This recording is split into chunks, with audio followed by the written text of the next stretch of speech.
Hello everyone সকলোকে লুকুমনি ব্লগবৰ চেনেলে বহুত স্বাগতম। আজি লৈ আহিছো মটৰ পোলাওৰ এটা সিম্পল ৰেচিপি।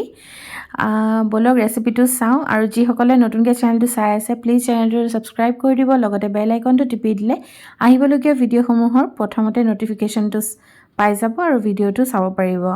তো আজি বনাইছো মটৰ পোলাও জহা চাউল দি আৰু ড্ৰাই ফ্ৰুটছেৰে। তো কেনেকৈ বনালোঁ আৰু ৰেচিপিটো চাই কেনে পালে কমেণ্টত জনাব। তো বলক ৰেচিপিটো ষ্টাৰ্ট কৰি দিওঁ। আৰু এয়া জহা চাউল আধা কেজিমান আধা ঘণ্টামানৰ পৰা তিয়াই ৰাখিছোঁ, টুকি ৰাখিছোঁ। এনেদৰে ধুই পখালি টুকি ৰাখিছোঁ, পানীটো নিগৰি যাবলৈ দিছোঁ।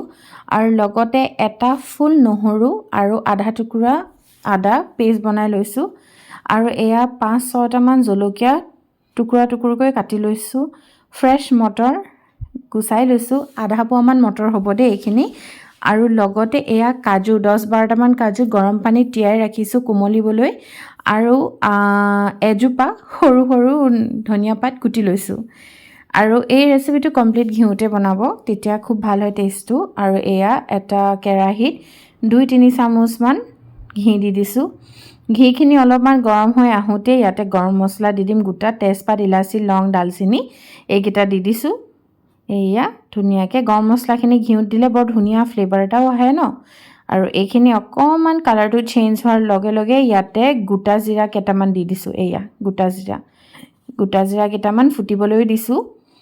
ৰিফাইন তেলৰ ব্যৱহাৰ নকৰিব, ঘিতে বনাব, তেতিয়া খাবলৈ ভাল হ'ব। আৰু ইয়াতে তিয়াই ৰখা কাজুকেইটা দি তেলতে অলপ ভাজি দিছোঁ। অলপমান কালাৰটো চেঞ্জ হোৱাৰ লগে লগে জলকীয়াখিনি দি দিছোঁ। এয়া জলকীয়াখিনি দেখিছেনে?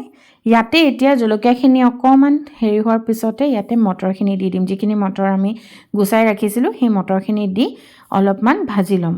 এয়া অলপমান ভাজি লৈছোঁ, দেখিছেনে কি ভাল লাগিছে? গ্ৰীণ একদম।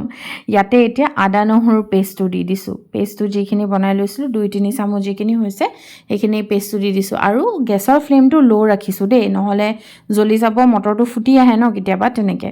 এতিয়া এই চাউলখিনি ইয়াতে আমি দিম, তাৰ কাৰণে এইখিনি আৰু অলপমান ভাজি লৈছোঁ। আৰু চাউলখিনি ইয়াতে এতিয়া অলপমান কালাৰটো চেঞ্জ হৈ যায় দেখিবলৈ পাইছে। এতিয়া এই চাউলখিনি ইয়াতে লাহে লাহে এড কৰি দিম, লাহে লাহে এভাগ দুভাগকৈ। তাৰপিছত গোটেই চাউলখিনি ভালদৰে মিলাই ল'ম।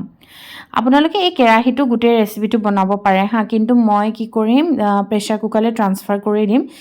আৰু ইয়াতে এতিয়া সোৱাদ অনুসৰি নিমখ দি দিব, সোৱাদ অনুসৰি নিমখখিনি দিব যিমানটো মানে প্ৰয়োজন। আৰু অকণমান মানে চেনিও দিব, 2 চামুচমান চেনি দি দিব। যিহেতু পোলাও হয় অলপমান মিঠা টেষ্টটো আহিলেহে ভাল লাগে। এয়া সোৱাদ অনুসৰি নিমখ আৰু চেনিটো এড কৰি দিব। এয়া ধুনীয়াকৈ এড কৰি দিয়াৰ পিছত লাহে লাহে চাউলখিনি যাতে নাভাঙে, যিহেতু জহা চাউলো ব্যৱহাৰ কৰিছোঁ, আপোনালোকে বাসমতি চাউলৰ ব্যৱহাৰ কৰিব পাৰে। আৰু ইয়াতে এতিয়া গৰম মছলা পাউডাৰ দি দিছোঁ। এইখিনি এতিয়া মই কুকাৰলৈ ট্ৰান্সফাৰ কৰিয়ে দিম পানী দি পেলাই। আপোনালোকে ইয়াতেও এইটো ষ্টেজতো মিলাই মেলি পানী দি দিব পাৰে, যিহেতু কেৰাহীখন মোৰ অলপমান সৰু হৈছে সেইকাৰণে মই কুকাৰলৈ দি দিম। এয়াই এনেদৰে মানে মটৰ পোলাওটো ৰেডি হৈ যায়। আৰু এইখিনি এতিয়া দেখিলেনে ধুনীয়াকৈ মিলাই দিছোঁ, মটৰখিনি ওপৰ তল কৰি দিছোঁ। ইয়াতে এতিয়া কুটি ৰখা ধনিয়া পাতখিনি দি দিম, ধনিয়া পাতখিনিও ধুনীয়াকৈ ইয়াতে এতিয়া মিলাই দিম। এয়া ধুনীয়াকৈ মিলাই দিছোঁ। ধনিয়া পাতেদি ফ্লেভাৰটো বহুত ভাল হয়। আৰু পদিনাও দিব পাৰে দেই আপোনালোকে, কিন্তু পদিনা ফ্লেভাৰটো ইমান মানে নাখাওঁ সেইকাৰণে দিয়া নাই। আৰু এতিয়া এয়া কুকাৰটোত এই চাউলখিনি গোটেইখিনি দি দিছোঁ।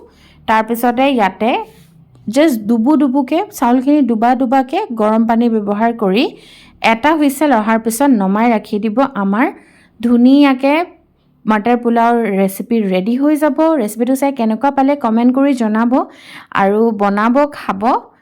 আৰু আজিলৈ আহোঁ, আকৌ লগ পাম এটা নতুন ৰেচিপি লৈ। তেতিয়ালৈকে সকলো ভালে থাকক, বাই বাই। আৰু এয়া দেখিছেনে মই কুকাৰৰ ঢাকনাখন মাৰি দি এটা চিটি আহিবলৈ দেখাই দিছোঁ আঙুলটো দি, এটা চিটি, জাষ্ট এটা চিটি। আকৌ লগ পাম, বাই বাই।